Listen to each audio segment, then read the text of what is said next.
you all are enjoying 2021 because 2020 sucked ass.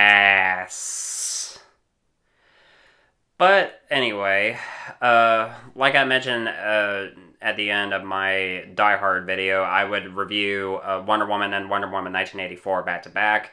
I promised I would do that for you guys, and this video is going to keep that promise. So, I've been wanting to talk about these two for a while now. So, I already finished a video for 1984, but I wanted to do a video for the first film before I post my review for Wonder Woman 1984, which I will do after I post my review for this film. So anyway, Wonder Woman was directed by Patty Jenkins and stars Gal Gadot and Chris Pine. Oh, before I get to my thoughts on the film, I wanted to talk about my experience with the film before I get on to my overall thoughts on it. I first saw this when it first came out back in 2017, and I remember being so hyped for it. I mean, first seeing Wonder Woman and Batman v Superman, I'm like, can we please get a Wonder Woman movie? And when they announced it, I was like, yes, we're finally getting a Wonder Woman movie, because for years, even before she popped up in Batman v Superman, I'm like, when are we ever going to get a Wonder Woman movie? And eventually, of course, we did get one, and I actually grew to love this film. I think it's one of the best DC movies that has come out in recent years. With this and Shazam being the best to come out in recent years since the Dark Knight trilogy. But in regards to the best DCEU films, mostly splits between Wonder Woman and Shazam, because they're both really good, and they're definitely up there on like a lot of people's top 10 best DC films list. That I can pretty much guarantee. Wonder Woman, however, is not completely flawless. Wonder Woman does have its problems, mostly when it comes to the third act, when it comes to the big surprise with Ares and everything, which was put in at the last minute. I mean, they even said that they had that at the last minute. So, I can understand Patty Jenkins being frustrated about that, because she even said that that's not what she originally intended for the original ending. And I can understand why she would be furious about that. But still, despite the third act being a little bit silly, I actually have grown to love this film. I mean, I love the performances from Gal Gadot, Chris Pine. I mean, mostly when it comes to Gal Gadot, I mean, perfect casting as Wonder Woman. Sure, I do like Linda Carter from the 70s TV show, but man, does Gal Gadot make the role her own. I mean, not as close as Linda Carter from the 70s show, but it's kind of like neck and neck for me. I mean, I just want to be honest. I mean, it's neck and neck. I mean, that's the best honest answer that I can give you guys. I mean, if anybody asks me, which Wonder Woman do you prefer? I'm like, God, it's hard for me to decide. I love both Gal Gadot and Linda Carter. They're amazing. What else do you want?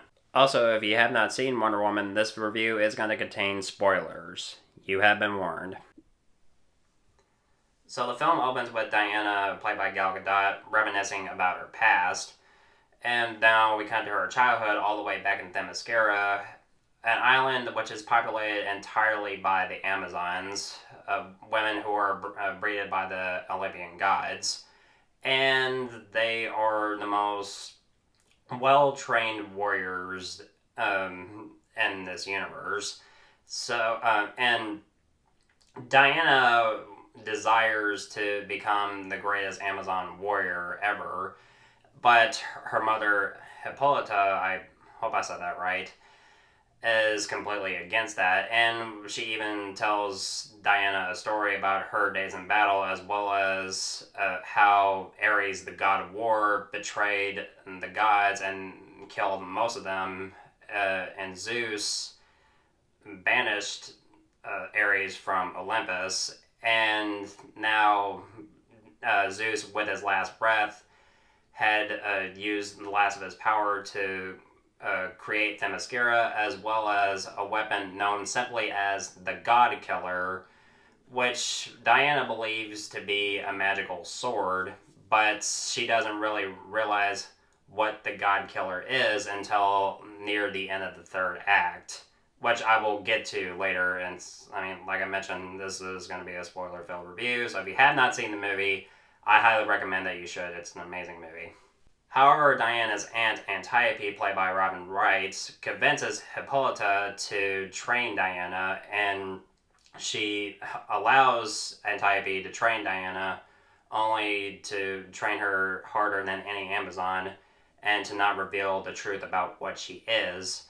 I love this scene during like one training sequence when Diana, now an adult, is training with Antiope, and she blocks her blows with her bracelets of submission and creates a shockwave which knocks her like pretty far, and she's completely shocked about what she has done, and she begins to question what she actually is. And when she goes to collect her thoughts, she eventually rescues World War I pilot Captain Steve Trevor, played by Chris Pine. Now, when it comes to these two characters alone, their chemistry is excellent throughout the entire film. And I love how this handles the fish out of water story, which I will get to later. Steve was followed by the Germans, and this starts a battle between the Amazons and the Germans. Few of them are killed, including Antiope, which completely devastates Diana. And they later interrogate Steve using the lasso of truth. And I like how he's like, well, what the hell is this? And he's like, every time I'm trying to lie, it hurts. I mean, he doesn't say that, but I mean, every time he's trying to lie, he gets this like, it's almost like it's burning him. And even one Amazon says, it is pointless and very painful to resist. They don't call it the lasso of truth for nothing. So he reveals that he stole a notebook containing the work of Dr. Poison. She's trying to help the Germans create a new type of mustard gas, which could change the tide for them in World War I, and this could result in millions dying. And Diana believes this to be the work of Ares, the god of war, and wants her and the Amazons to join Steve to end this war. Of course, Diana is very naive throughout most of the film because she doesn't really realize how cruel and how corrupted men can be until eventually when she gets near the third act. The scene with Steve and Diana near this magical tub or something like that. I mean, every time I watch that scene, I'm like, I'm just like, I mean, I understand Steve's reaction where he's like, why does the water do that? I mean, if you know the scene, you'll probably know what I'm talking about. And I love that how much Diana desires to help people, because I mean, this is what truly makes her a hero. And I like that how Steve points out, he says, my father always said, if you see something wrong going on in the world, you can either do nothing or you can choose to do something. And I've already tried nothing. And this inspires Diana to get everything that she needs to, and I mean, for her to end the war. I mean, she gets her armor, she gets the lasso, she gets the magical sword, and I mean the quote unquote magical sword, and leaves Themyscira, but not without saying goodbye to her mother, who gives her Antiope's tiara, which becomes a trademark for Wonder Woman. It's always been a trademark of Wonder Woman's. I mean, there's the suit, the bracelets, and the tiara, and of course, the lasso of truth. And after saying goodbye to her mother and leaving Themyscira, they head to London. And I love the exchanges between Diana and Steve. And from then on, it becomes a fish out of water story because once Diana leaves Themyscira, she enters the world of man, and everything becomes completely new to her. And also, the same thing almost like happens with Steve because he's human and he enters a otherworldly island filled entirely by highly trained immortal women, and they use like magical waters to bathe themselves. It's just, I mean, and he's like completely blown away by it, and he doesn't really particularly understand like where he is, or like, I mean, how does this even exist without anybody finding out about it.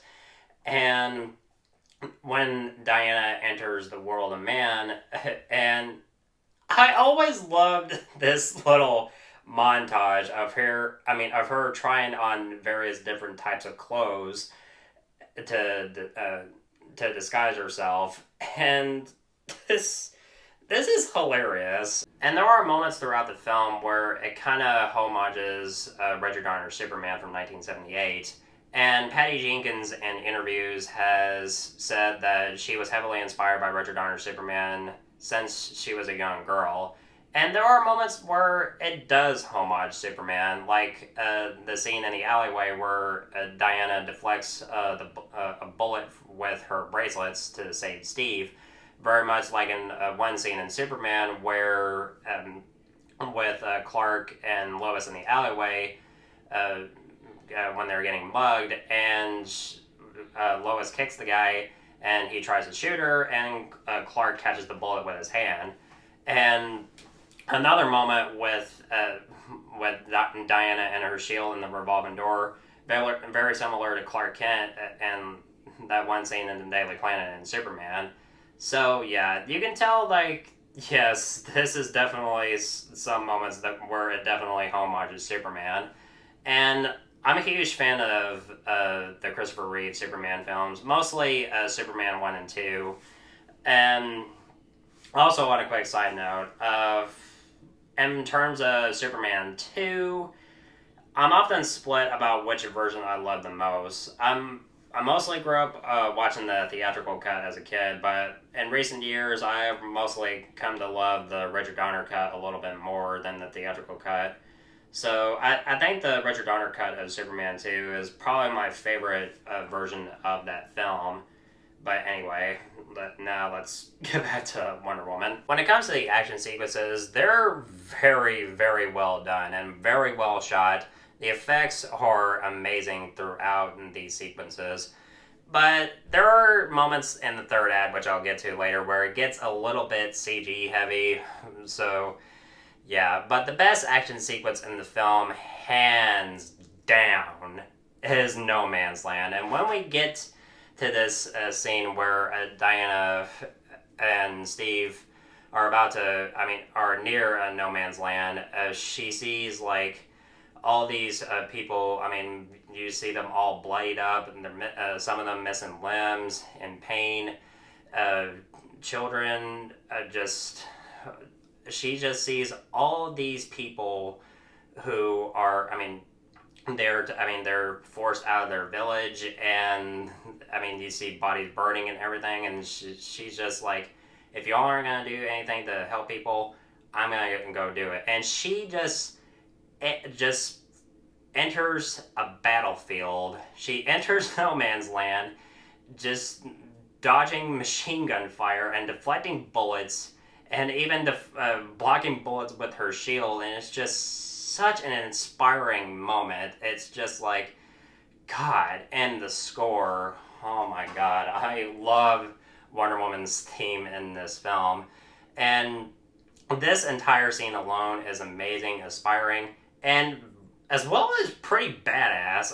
I mean, because she kicks ass throughout this sequence, and I love how it ends with her like taking out the sniper on the church, and she just nearly brings down the entire building.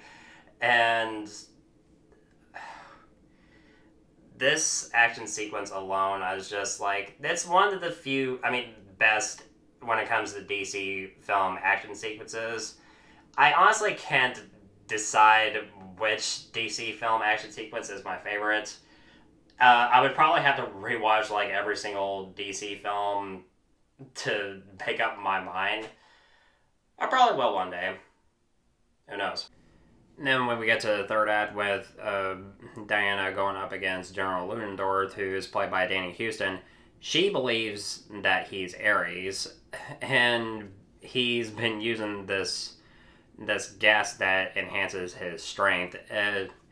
It's kind of like neck and neck when it comes to him and his fight with Diana, but eventually she kills him, and when she believes that if she kills him, this would end the war, but she sees that the Germans are like loading like canisters of like poisonous gas and like loading weapons and everything. She's like, this should have ended the war. Why aren't they stopping? And Steve's like, maybe it's because who they are. And now Diana realizes that humanity can sometimes be easily corrupted. And when she eventually meets Ares, who is earlier introduced as Sir Patrick.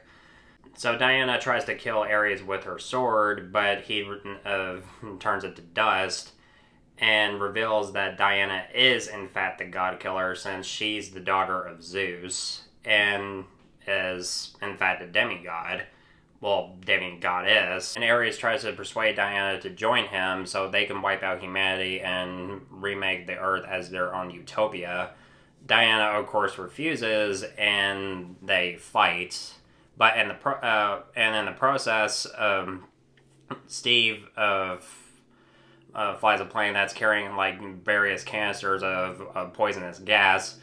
Flies so he like gets to a safe distance so he can destroy the gas so it won't be used, and eventually kills himself while doing so. And of course, Diana is very devastated about this since she and Steve have fallen in love. So Ares tries to persuade Diana to kill Dr. Poison, but Diana has a flashback of Steve professing his love for her and refuses to do so. And I always loved when Diana says, "You are right about them. They're everything that you say, but they're so much more." And Ares tries to throw lightning at her, telling her that humanity does not deserve her protection. And I also love the line, "It's not about deserve, it's about what you believe, and I believe in love." And she ends up killing Ares. The third act can get a little bit silly, and it's very CG heavy, and it's like one of the few. I mean, this is a minor nitpick. It's just less CG, please. Because, and for one thing, Ares could have been really badass. So I just wish. I mean, if they were gonna have Ares as the main villain, then have more screen time dedicated to him rather than have him just pop out right the hell out of nowhere. And I can understand that Patty Jenkins was upset about that, and I honestly felt sorry for her because, I mean, Warner Brothers wanted them to add Ares into this movie, but I don't think they knew how to, like, have them be connected to the story, but they tried anyway. I mean, what they did was acceptable. That's what I can say. But still, I mean, despite the third act being very silly, I mean, I really love Wonder Woman, and mostly because, because of the performances, mostly from Gal Gadot and Chris Pine. They are amazing, and especially in the sequel. They were still great in that in 1984, but I mean, I don't want to express my thoughts on 1984, but I mean, you'll find what I thought about 1984 later when I post my video for that film. And mostly, what I thought about 1984, I'll just say it anyway. I just thought it was a bit meh. It could have been better, but there were some moments where the sequel can be entertaining, but it was inferior to the first film. But when it comes to the first Wonder Woman, I love the performances, I love the action sequences, the effects are amazing, and the score is beautiful, and an amazing and memorable theme for Wonder Woman. And I'm pretty sure I'm not alone on that, because it's the type of superhero theme that you can hum and you are not ashamed of it. So, yeah, that's probably the best way that I can describe that score. But yeah, Wonder Woman, it's not a masterpiece, but it's still entertaining and it's a lot of fun. I'm gonna give Wonder Woman an A. So if you have not seen this, I definitely recommend checking it out, especially if you are a DC fan or if you're a fan of superhero films in general. This could definitely be like right up your alley. So yeah, I've had a lot of fun talking about this, and yeah, I cannot wait to talk about more movies on my channel. Hopefully, we'll get some new releases. I know they're I know that Warner Brothers is putting out a select few new releases on HBO Max while putting them in theaters in the same day. I'm a little bit conflicted on that, to be honest, because I much prefer seeing films in theaters because it's just not the same when you watch a new release and if you have a choice to watch it on HBO Max. It's almost, it's definitely not the same as, watching it on the big screen, which is what I prefer, mostly in IMAX or 3D or something like that. That's what I love. And, yeah. Although I am excited for the Snyder cut of Justice League to come out on HBO Max, that one I'm okay with, so that gets a pass. But yeah. But films like Godzilla vs. King Kong or Tom and Jerry, The Suicide Squad, and The Matrix 4, which I am really, really nervous about because what else can you do with the Matrix franchise? I honestly don't know what else they can do. But I'm going to give it a try anyway, so I'm definitely looking forward to that. But Universal continues to delay the one film that I've been waiting to see for a while, No Time to Die. Originally it was supposed to come out in April this year, but now they delayed it all the way to October. And I'm just release the damn thing already. Jesus Christ. Why must you delay No Time to Die?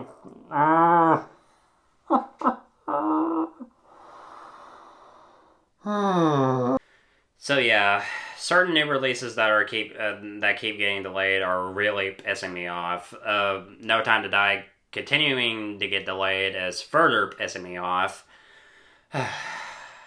Yeah, so I had to get that off my chest. So. Yeah, it was good to talk about that.